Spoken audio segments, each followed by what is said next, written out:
What's up, dude? Hello everybody, welcome back to my YouTube channel. How are you doing? So yes, if you noticed, I did in fact color my eyebrows, and yes, they got darker than I intended them to get, but whatever, this is what we're rolling with. So that being said, let's jump into today's case. It doesn't have any murder, but it is still an interesting case. It is about one of the oldest jewelry thieves. In 1930, Doris Payne was born to David Payne, who was a coal miner, and Clemmy Gilbert Payne was her mother. The family lived in Slab Fork, West Virginia. There were 6 kids in the family, 4 brothers, Albert, Clarence, David Jr., and Johnny, and then 1 sister, Louise, plus Doris. In 1949, Doris stole her first piece of jewelry, a diamond ring, from a store in Pittsburgh. In 1952, she married her first husband, a soldier named William McDonald. I don't know why the article that I read was worded like that, because this is, as far as I'm aware, her only husband. 3 years later, the couple had their first and only child, a son named Ronald. Doris's career as a jewel thief began in the 1950s. Now, this is where her career, I guess if you'd want to call it, really began, where she began to consistently steal. She would walk into department stores and just simply slip a diamond ring into her pocket. As she gained confidence and skill, she moved on to more elaborate heists, traveling the world and posing as a wealthy socialite to gain access to exclusive jewelry stores. In 1965, Doris stole a 10-carat diamond ring from a store in Monte Carlo, which she later sold in the U.S. for $150,000. The ring was valued at around $500,000. She fled to France but was arrested and detained in Nice, and then later was extradited back to Monte Carlo. She was held in Monte Carlo for 9 months before she was released.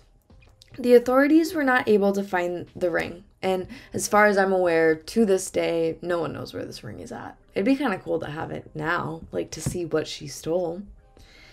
In 1974, Doris was arrested in Denver for stealing a diamond ring worth about $25,000. And then in 1980, she was arrested in Las Vegas for stealing a diamond watch worth $21,000. She was also arrested in the 80s in Ohio after she managed to escape from federal custody during a hospital visit. She was very good. She could sneak away from authorities. Like, she managed to kind of, in a way, slip away and get out of trouble, like talk herself out of trouble multiple times. She also had around 20-something different aliases that she would use to pose as a socialite, like I said, to get into, big jewelry stores. In 1992, she was arrested in Monte Carlo once again for stealing a diamond ring worth $400,000. In 1998, she was arrested in Ohio for stealing a diamond ring worth $32,000. In 2005, she was arrested in Costa Mesa, California for stealing a diamond ring worth $16,000. Here we begin to notice just a little bit of a trend with Doris. On Friday, January 22nd, 2010, Doris was arrested for stealing, once again in Costa Mesa, California, for taking the tags off of a $1,300 Burberry trench coat from a Saks Fifth Avenue and attempted to leave with it. In 2011, she was arrested in Atlanta for stealing a pair of earrings worth $690. So maybe if she would have stole something a little bit smaller, she could throw them off her scent a little bit and maybe even get away with it. Unfortunately for her, that's not the case. In 2013, Doris is arrested in California for stealing a diamond ring worth $22,500. Later in 2013, when Doris was 83, she was arrested on felony larceny charges because she stole a diamond-encrusted ring in Palm Desert, California. The ring was worth, again, $22,500. She pled guilty on the charges, and on April 30th, 2014, she was sentenced to serve 2 years in prison and then had 2 years of parole. Honestly, not even that terribly bad, if I'm being real. She was ordered to stay away from jewelry stores, which I think is kind of funny. It's like, oh, you stay away from jewelry stores now. Who's gonna listen? Honestly, I thought that was kind of funny. Due to prison overcrowding, Doris was released 3 months later. This lady is just my hero. In 2015, she allegedly began stealing once again. A $33,000 ring went missing, and it was believed to have been Doris who took it. However, that was never actually proven. On December 13th, 2016, again, she ran into more larceny charges. On July 17th, 2017, she was arrested for stealing $86.22 worth of items from Walmart while she was wearing an ankle monitor for her last arrest. Now, she claims that she's never been in a Walmart and that her stealing days are over, like when this happened and it came out.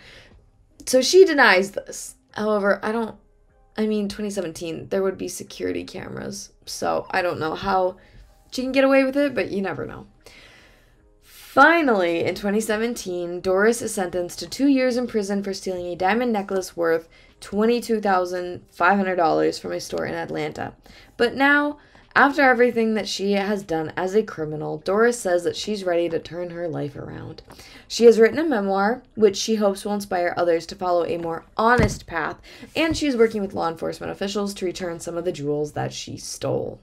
At the age of 91, Doris's life of crime has officially come to an end.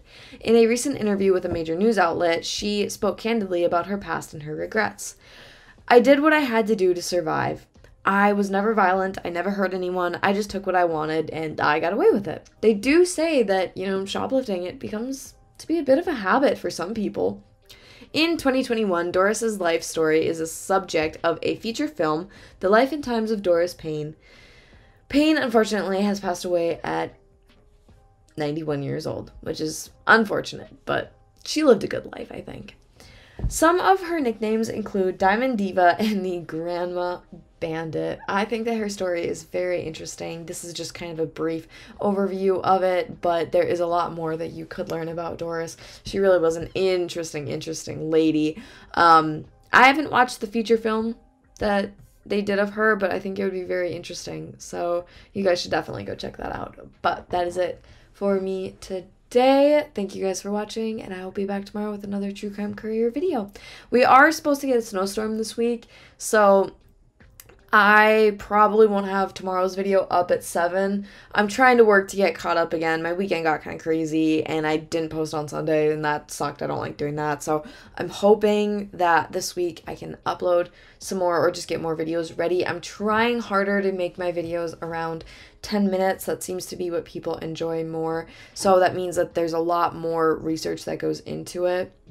So that's why it takes a little bit longer to get these videos out now. So yeah, that's it for me. Thanks for watching, guys. Bye. I don't have any regrets about stealing jewelry.